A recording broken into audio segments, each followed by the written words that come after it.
याद करना, ये बांटने वाले तत्व, इनमें रावण और दुर्योधन का ही डीएनए इसमें काम कर रहा है। ये वही काम कर रहे हैं जो त्रेता युग में रावण ने किया था। उत्तर प्रदेश में लोकसभा चुनाव के बाद डिप्टी सीएम केशव प्रसाद मौर्य ने खूब राजनीति की थी। वे कई दिनों तक दिल्ली में बैठे रहे थे। चर्चा थी कि पार्टी आला कमान भी योगी आदित्यनाथ से खुश नहीं है और मुख्यमंत्री बदला जा सकता है। ये भी खबर आई थी कि दोनों उप मुख्यमंत्री यानी केशव प्रसाद मौर्य और ब्रजेश पाठक मुख्यमंत्री की ओर से बुलाई गई बैठकों में शामिल नहीं हो रहे थे।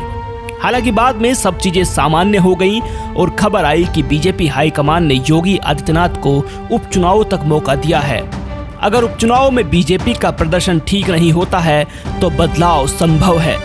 तभी योगी आदित्यनाथ इस चुनाव को करो या मरो के अंदाज में लड़ रहे हैं।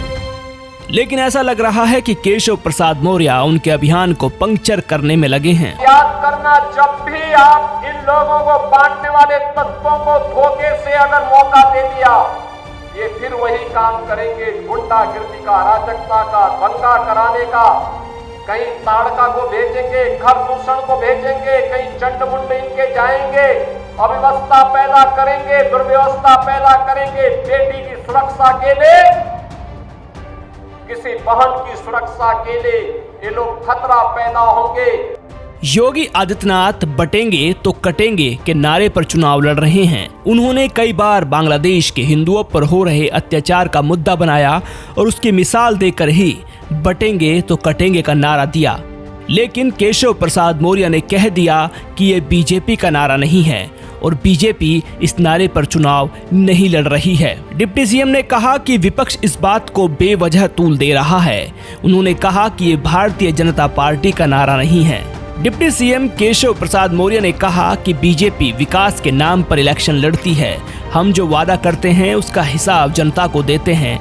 बटेंगे तो कटेंगे बीजेपी का नारा नहीं है, ये सिर्फ एक भाषण का हिस्सा है। विपक्ष इसको तूल देकर अपनी सियासी रोटी सेकना चाहता है।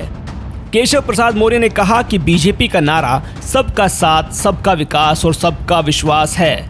इसे हमारे नेता पीएम नरेंद्र मोदी ने दिया है, उसी पर पार्टी काम कर रही है। सपा कांग्रेस ने हिंदुओं को जातियों में बांट दिया है।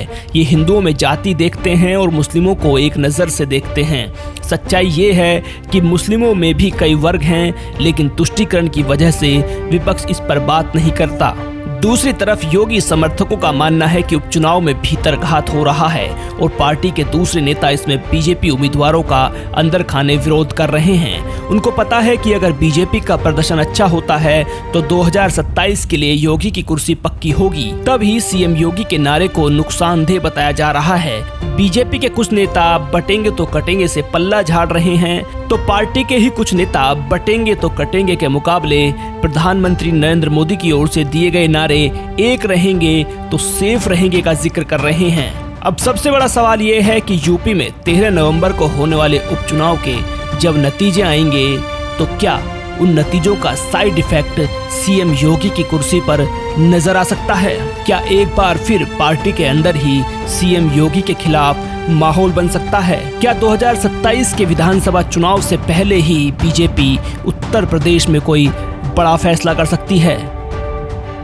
कहीं पर गरीबों की जमीनों पर कब्जा करेंगे, कहीं व्यापारी का अपहरण करेंगे, कहीं राह चलते हुए किसी राहगीर को गोली मारेंगे, कहीं दंगा भड़काएंगे, पर्व और त्योहार के पहले दंगा भड़काएंगे, उसमें खलल डालने का काम करेंगे। यही तो ये लोग करते थे 2017 के पहले। सबको मालूम है कि अब कोई खतरा यानी सुरक्षा में सेंध लगाएगा तो राम नाम सत्य है की तरफ चला जाएगा। अब सेंध नहीं लगा पाएगा। अब कोई जबरन कानून को हाथ में लेगा तो उसे भी मालूम है कि कानून उसको फांसी के फंदे तक लेके चला जाएगा।